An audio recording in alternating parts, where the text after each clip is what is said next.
King Arthur and His Knights by Elizabeth Lodor Merchant.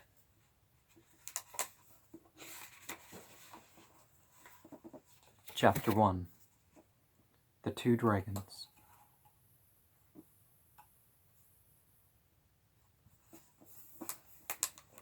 Merlin, the wise man that ever served King Arthur through his magic art. And magic being the art and science of religion, magic being the skillful ability to work with consciousness. Merlin, the most famous magician of legend, even in his youth, seemed to be unlike the ordinary boy, and a good many people said that he was half fairy and were rather afraid of him. He never did wicked or cruel things, but he would often rock his sides with laughter, for what seemed to be no reason at all. Sometimes he would disappear for a week or two. It was whispered of him that he would catch and ride the wild stags, and that when he rode a great antlered beauty, all the pretty does and their young followed him, so that the forest glades seemed alive with flying herds of deer. The gossips said, too, that the fairy people were building a house for Merlin in the deep green places of the woods. A house with 70 windows and 60 doors, where as soon as he was old enough, he would live quite alone. Certainly the Janute realm can have a place for the human being. But when Merlin was started at, on account of these things, he only laughed to himself as usual, and, unconcerned, went about his business. Then one day a party of horsemen came riding along towards the palace in which Merlin had been born. They asked all whom they met where they could find such a certain handsome youth, of whom many strange tales were told. The things they mentioned were exactly the stories that were told about Merlin, so of course everybody who answered the horsemen told them where Merlin could be found. And, curiously enough, as the riders drew rein before the gate of the city, there stood the slender boy with his laughing mouth and eyes so clear and wild and free. One of the horsemen sprang down, seized Merlin, and flung him on his own saddle. Then he sprung up behind, set spurs to his steed, and galloped off, in company with his friends. Merlin neither struggled nor cried out. He just laughed to himself as usual, for ever since he was a baby he had known that this would happen to him. On went the party of horsemen at full speed until they came to a country far from Merlin's home. Between the mountain passes they rode, and presently came out upon a low plain where hundreds of workmen were toiling to build a great tower. They had brought great piles of stones together, but these were lying about, broken or piled in muddled heaps. Men on horseback rode to and fro, calling out their directions or rebuking workmen for their carelessness. The poor workmen staggered about, placing the stones one on the top of the other, but however careful they were, or in whatever position they put them, the stones were no sooner set up than they, one and all, fell down again. Watching the work from a grassy mound stood a tall man in armor, with a crown on his head and a cruel yet frightened face under the crown. Behind him waited a standard-bearer in royal purple, and over his crowned head hung the flag that floated over many a prince of a long, long line of kings. The company of horsemen galloped up to the mound. Taking Merlin down from the horse, they led him, bound up, to the cruel-eyed monarch who stood there. Same thing sometimes. "Is this the boy?" asked the king. "You have found the child who was described to me."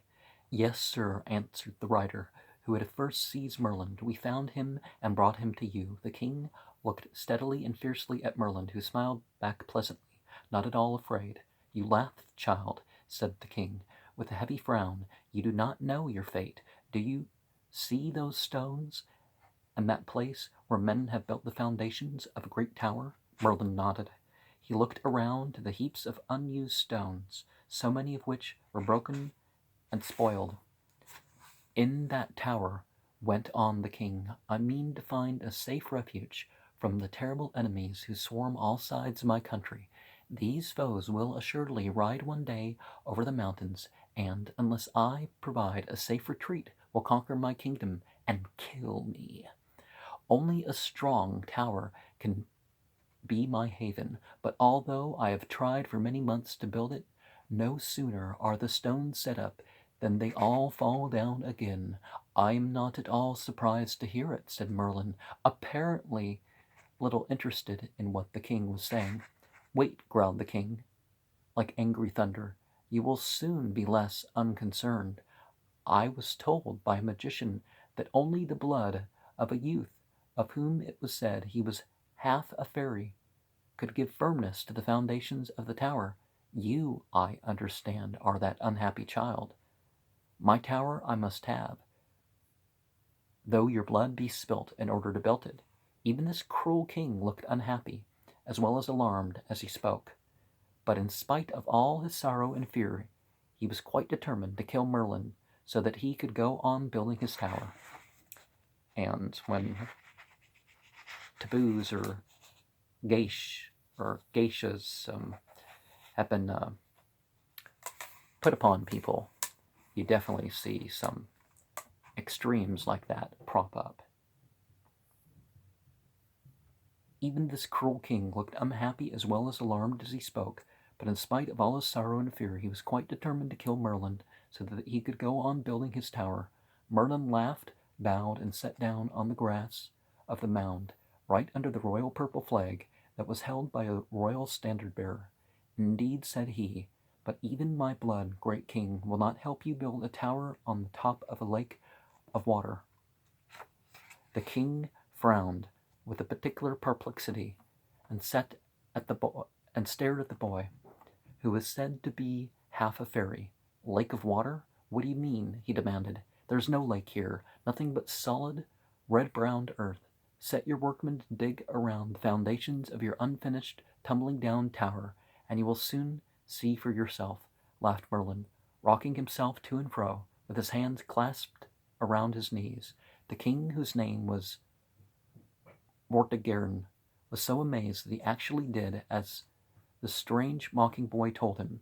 He sent for the architect who was trying in vain to build the tower, and bade him order the workmen to dig around the foundations with their spades. So the workmen stopped trying to set up the stones and began shoveling out the soil instead. And behold, was almost immediately they were digging in the mud, and bubbled up the hidden water through the mud, and down fell the banks of the ditches, followed by all the stones that had not tumbled down before. And as the stones and banks slipped down, more and more water rushed up, until at last the whole of the middle of the plain was one great lake, from which the workmen were all running away in one direction, and the architect and the horsemen in another. But King Vortigern and Merlin still sat together under the royal standard on the grassy summit of the mount, gazing earnestly at the enormous lake. Then the king turned to Merlin, more afraid, now, of this strange laughing boy than of all the people whom he expected to come riding over the hills to kill him and seize his kingdom. What does all this mean? He asked, trembling. What does it all mean? Merlin shook his head. Suddenly, tears sprang to his eyes and rolled down his cheeks. He was sorry for the cruel king, though Vortigern had never been sorry for him. There was a great stone below the lake, he said in a whisper. 2 dragons sleep there, one red and one white. The channels and the kundalini and all that sort of stuff, or perhaps something external. One day they will come out from under the stone and meet on the waters of the lake in a fearful battle. And the white dragon is the soul of your strongest enemy. In the red dragon you may see the reflection of yourself. Then Merlin stepped down from the mound and went slowly away, and nobody tried to hold him, but Vortigern sat on the grass and stared for a week on end at the still green waters of the magical lake. And at last, when he stared he saw the waters shudder and break into great waves. The waves sprang higher and higher and broke into foaming strands, looking at the white and shaggy manes of horses tossed by the looking like the white and shaggy manes of horses tossed by the winds. Then up through the hills and valleys of the storm-lashed water came the white dragon and red dragon. The white dragon was as pale as snow, and the red dragon was as scarlet as blood. Their wings, high above the angry waves, looked like crimson and silver clouds flying low across the sky, and from end to end of the fairy lake they fought each other, until with a great cry the red dragon fell down upon the beach, among the green rushes and the broken stems of the water flowers. And with a great cry the red dragon fell down upon the beach, is the illustration.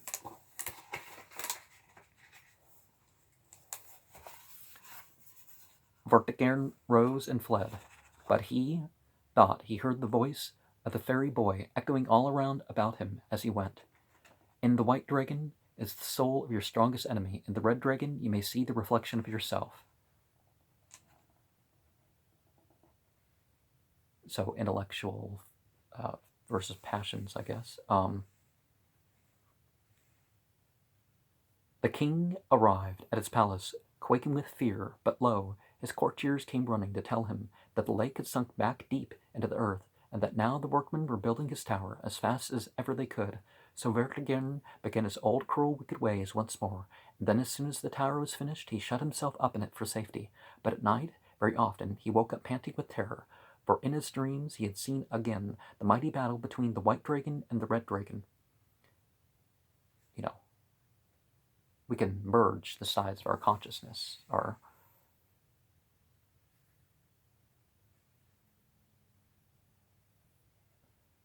in a purity of passion.